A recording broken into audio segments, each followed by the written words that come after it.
ان میں مسیحیت سرفرست ہے اور یہودیت اور اسلام کے ماننے والے جو لوگ ہیں وہ ابراہیمک مذاہب سے تعلق رکھتے ہیں. اور اگر آپ سبھی مذاہب کا مطالعہ کر بھی لیں، چاہے وہ جتنے بھی مذاہب ہیں، جن میں اگر آپ دیوی دیوتاؤں کے متعلق علم لینا چاہتے ہیں بکس آپ کو مل سکتی ہیں. اگر آپ شینتوازم کے متعلق جاننا چاہتے ہیں، بدھزم کے متعلق جاننا چاہتے ہیں، تاؤزم کے متعلق جاننا چاہتے ہیں تو اس کی کتابیں ملیں گی آپ کو پڑھی ہوئی ہیں.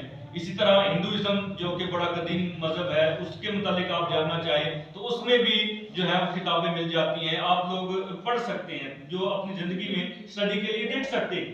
لیکن آپ کو صرف ایک بات جو ہے وہ ستائے گی، ایک بات پر آپ آ کر رک جائیں گے کہ دنیا کے 10,000 مذاہب میں سوائے مسیحیت کے کسی مذہب میں نجات کا تصور نہیں ہے. نجات کا تصور جو ہے وہ کسی مذہب میں نہیں ہے، کیونکہ ان کے پاس نجات دہندہ ہی نہیں ہے.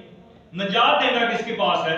ہم مسیحوں کے پاس ہے. تو اسی لیے کہتا ہے خدا نے اپنا بیٹا بھیجا تاکہ دنیا اس کے وسیلہ سے نجات پا سکے. نجات کیا ہے؟ رہائی ہے. نجات کیا ہے؟ رہائی ہے. چھٹکارا ہے. کس سے؟ بدی سے، گناہوں سے، اور ہمیشہ کی زندگی کی طرف جانے کا جو رستہ ہے وہ یسوع مسیح ہے.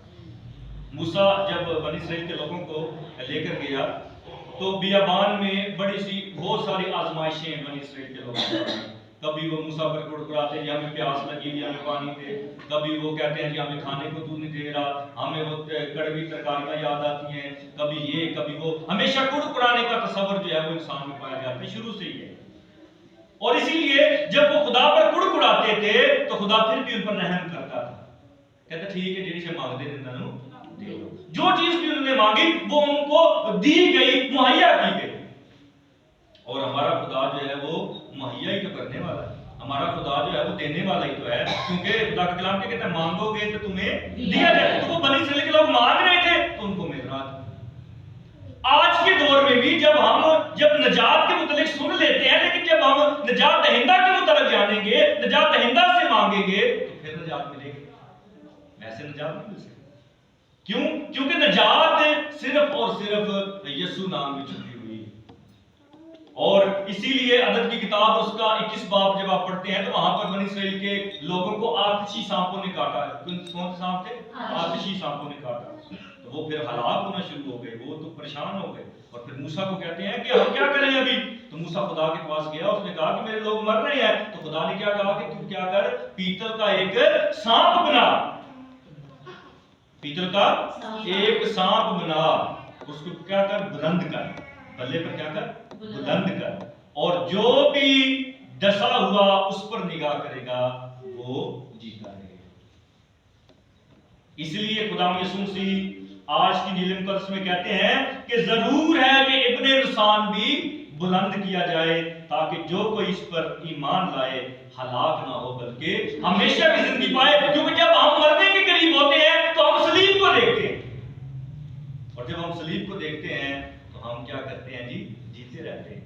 کیونکہ صلیب کا پیغام ہلاک ہونے والے کے نزدیک تو حماقت ہے، لیکن ہم نجات پانے والوں کے نزدیک خدا کی قدرت ہے.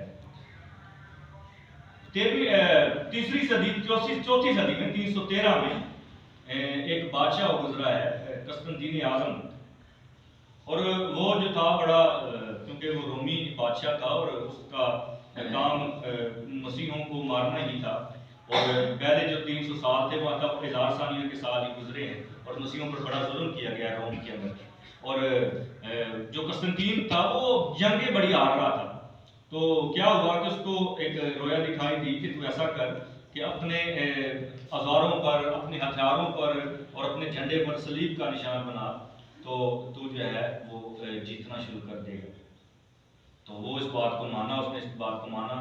اور ملان کے پل کا یہ واقعی بڑی خوبصورت تاریخ ہے، بڑی خوبصورت ہسٹری ہے. اگر آپ اس کو پڑھیں گے قسطنطین اعظم گوگل پہ بھی سرچ کریں گے آپ کو سارا اس کا واقعہ جو ہے وہ مل جائے گا. تو اس نے ایسا ہی کیا تو اس کو جنگ میں فتح ہوئی. تو پھر اسی بندے نے مکمل طور پر وہ جب مسیح پر ایمان لے آیا، کیونکہ اس نے نجات کو حاصل کر لیا، کیونکہ اس نے نجات دہندے کو اپنی زندگی میں قبول کر لیا، تو فتح یابی جو تھی وہ اس کا مقدر بن گئی.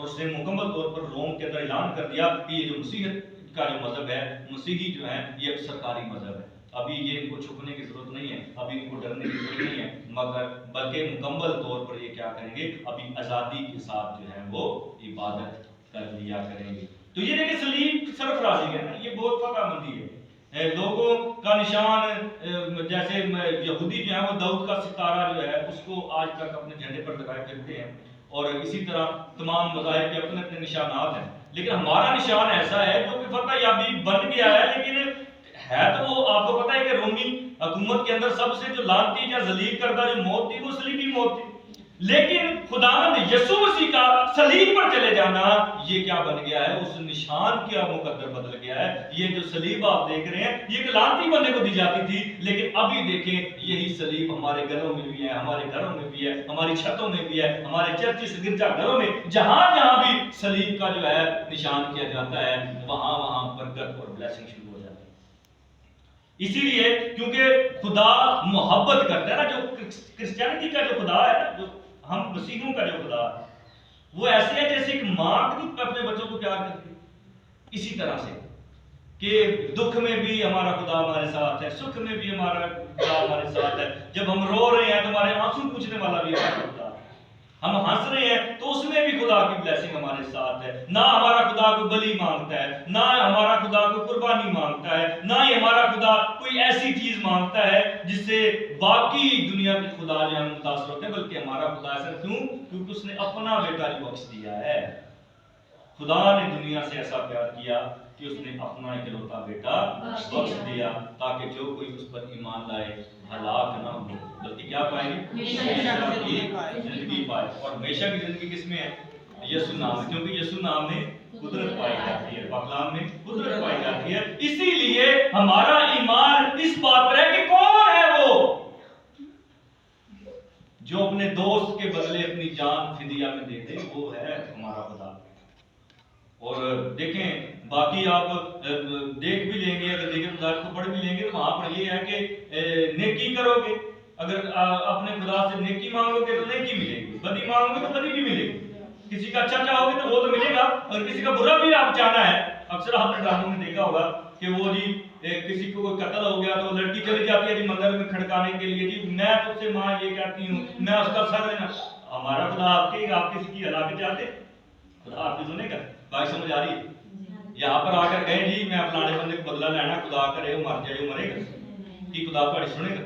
یا آپ انتقام لے سکتے ہیں، یا آپ بدلہ لے سکتے ہیں، آپ کسی کا خون بہا سکتے ہیں؟ آپ نہیں بہا سکتے، کیونکہ ہمارا خدا رحم پسند ہے، ہمارا خدا بدلہ لینے والا نہیں ہے۔ ہمارا خدا جو ہے وہ یہ نہیں کہتا کہ آپ لوگ یہ اپنے بچے کی قربانی دے دو، آپ لوگ یہ کر دو وہ کر دو، نہیں۔ ہمارا خدا جو ہے اگر آپ کسی کی برائی مانگیں گے تو الٹا آپ پر ہی وہ برائی جو ہے وہ نازل ہو جائے گی، اگر آپ اچھائی مانگیں گے تو آپ کو اور زیادہ برکتیں اور بلیسنگز جو ہے وہ ملنا شروع ہو جائیں گی، کیونکہ لکھا ہوا ہے کہ جو اس پر ایمان لاتا ہے اس پر فتویٰ نہ دیا جائے گا۔ کیا لکھا ہے؟ جو اس پر ایمان لاتا ہے اس پر فتویٰ نہ دیا جائے گا، لیکن جو اس پر ایمان نہیں لاتا اس پر فتویٰ ہو چکا، کیونکہ وہ خدا کے اکلوتے بیٹے کے نام پر ایمان نہ لایا۔ اور فتویٰ یہ ہے کہ نور دنیا میں آیا اور آدمیوں نے تاریکی کو نور سے زیادہ پیار کیا کیونکہ ان کے کام جو تھے وہ برے تھے، کیونکہ جو کوئی بدی کرتا ہے وہ نور سے دشمنی رکھتا ہے۔ دیکھیں کلام کوئی بار بار آپ کو بتا رہا ہے کہ جو کوئی کیا کرتے ہیں بدی، کیونکہ جو کوئی بدی کرتا ہے وہ نور سے دشمنی رکھتا ہے اور نور کے نزدیک نہیں آتا، ایسا نہ ہو کہ اس کے کام نمایاں ہوں، مگر جو صداقت پر عمل کرتا ہے نور کے نزدیک آ جاتا ہے۔ اس لیے میرے عزیزو جب آپ خداوند یسوع مسیح کے متعلق گہرے میں تعلیم لینا شروع کر دیں گے، خداوند مسیح کو جاننا شروع کر دیں گے تو دیکھیں آپ کی زندگی بڑی خوشنما ہو جائے گی، آپ کی زندگی بڑی خوبصورت ہو جائے گی۔ پھر آپ یہ نہیں بدلہ لینا نہیں سوچیں گے، آپ کسی کے بارے میں بیماریاں نہیں سوچیں گے۔ اگر خدا یسوع مسیح، کیونکہ اس نے تو وہ ہے ہی، ہمارا خدا تو وہ ہے جو جس کو مارا گیا، جس کو پیٹا گیا، جس کو ذلیل کیا گیا، جس کی داڑھی نوچی گئی ہے، صلیب پر وہ جا کر کہہ رہا ہے باپ ان کو معاف کر۔ ہمارا خدا کیا ہے؟